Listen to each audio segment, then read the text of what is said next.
Olá, meu nome é Adriana Menezes, sou gastrocirurgiã e nutróloga e eu vim aqui agradecer primeiramente Cresce Mulher por me dar a oportunidade de contribuir com vocês para falar sobre Fevereiro Roxo. O Fevereiro Roxo é o mês que separamos para falar sobre fibromialgia, lúpus e a doença de Alzheimer.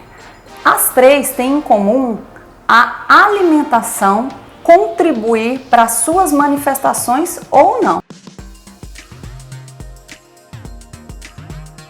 A fibromialgia é uma doença que causa dor em pontos determinados do corpo e o diagnóstico é feito através de exame clínico, de uma boa anamnese, uma boa conversa com o paciente. Não é necessário nenhum exame de imagem ou de laboratório. Já o lúpus, ele precisa de alguns exames de laboratório, inclusive de exames de autoanticorpo, porque é uma doença autoimune. Então vai ter alteração no hemograma, vai ter algumas alterações de anticorpos. O raio-x de tórax também é interessante pedir para ver se não tem alguma causa pulmonar, algum ataque pulmonar, porque o lúpus ele pode agredir vários órgãos e sistemas, inclusive cérebro, pulmão e rins. Já Alzheimer é uma doença já de uma idade mais avançada e que cada vez mais nós estamos descobrindo em idades mais novas. Isso é devido à infiltração de placas beta-amiloides no cérebro, que isso é glicose dependente. Então, o Alzheimer você vai ter mais dificuldade de cognição, dificuldade de comunicação e tem como base, assim como as outras, a alimentação. Tanto a fibromialgia, quanto o lúpus, quanto o Alzheimer são doenças inflamatórias. Então a dieta tem papel primordial aí. Adotando uma dieta anti-inflamatória, você consegue pelo menos ter a remissão da doença. Se você tem uma doença que está com todos os órgãos inflamados e você está colocando alimentos ruins, alimentos com carga glicêmica alta, alimentos inflamatórios com gorduras ruins, isso vai dificultar o tratamento da doença. Então, pensando que é uma doença inflamatória, nós devemos fazer o quê? Uma dieta com maior carga de antioxidantes possível, que são verduras e vegetais, e também evitar produtos inflamatórios, que são os embutidos, bebida alcoólica, muito açúcar, tudo isso para ajudar na melhora do tratamento da doença. Na fibromialgia é muito importante falar sobre a vitamina D. Hoje nós sabemos que a vitamina D é muito mais através do sol do que da alimentação. Mas hoje nós estamos com uma epidemia de hipovitaminose D.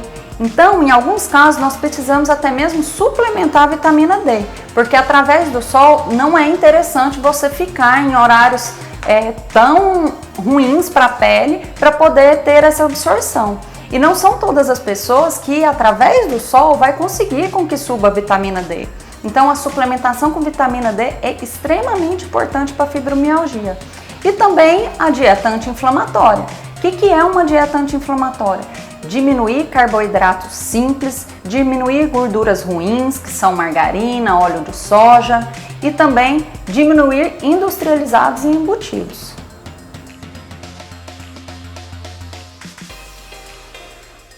O lúpus, como é uma doença sistêmica, ele agride vários órgãos e com isso você vai ter que prestar atenção em qual órgão ele está sendo lesado para você poder fazer uma dieta mais direcionada.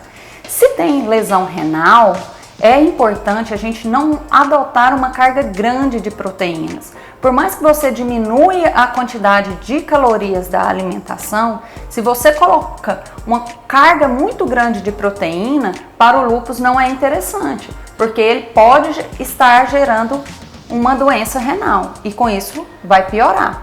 Outra coisa importante do lúpus, como ele é uma doença autoimune, uma parte muito importante que deve ser tratada, intestino.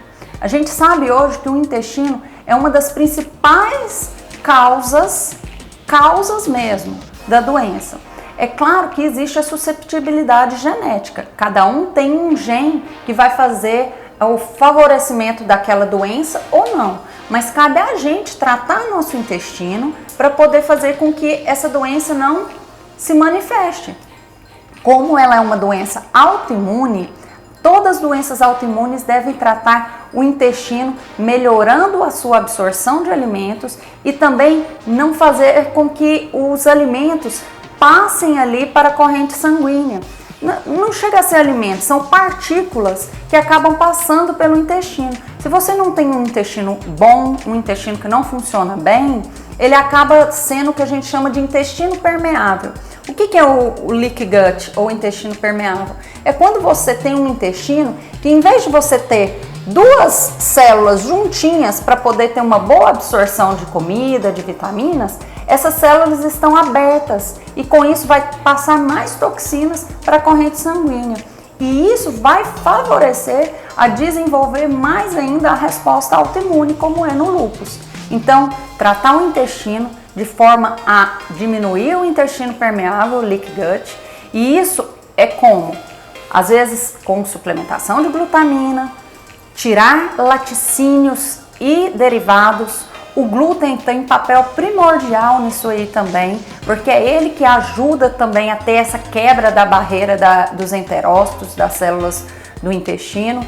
Então, no geral, para lúpus, cuidado com proteína, com a carga proteína grande, porque pode ter lesão renal.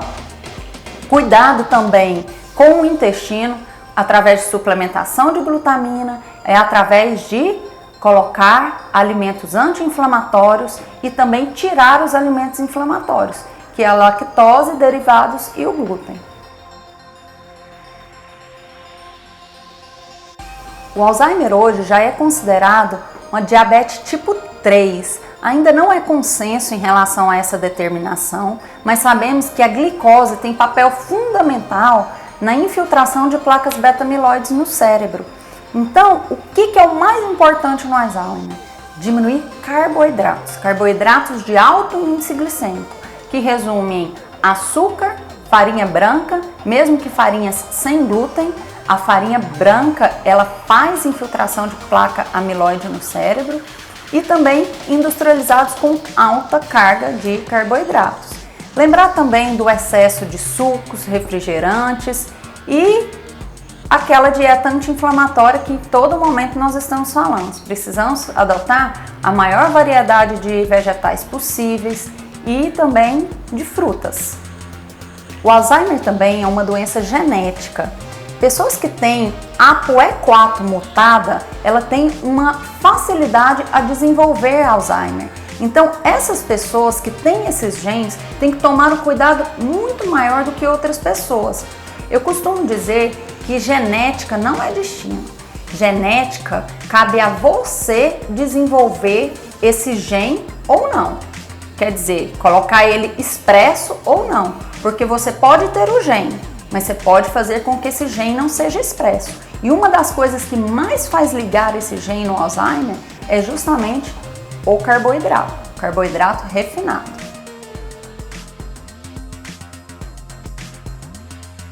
Tendo o diagnóstico precoce dessas doenças, nós conseguimos fazer com que essas doenças não evoluam tão rapidamente, principalmente lúpus e Alzheimer.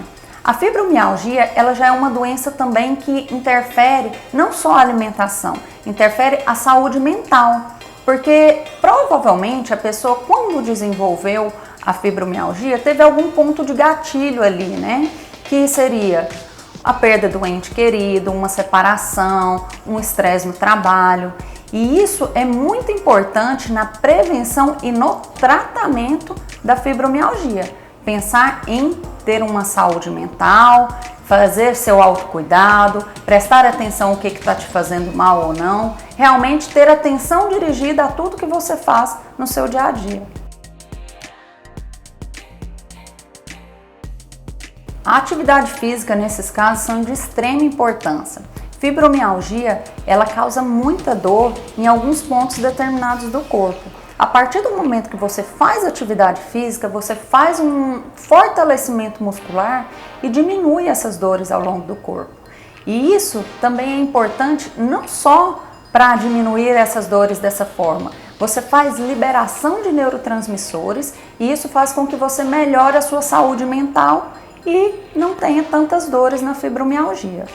Já o Alzheimer, como é uma doença progressiva e de uma idade mais avançada, é muito importante você manter a atividade física, manter o seu cérebro funcionando o máximo que você conseguir e realmente tentar fazer com que você gaste energia mental fazendo coisas que goste e coisas que são importantes na liberação de neurotransmissores, como atividade física.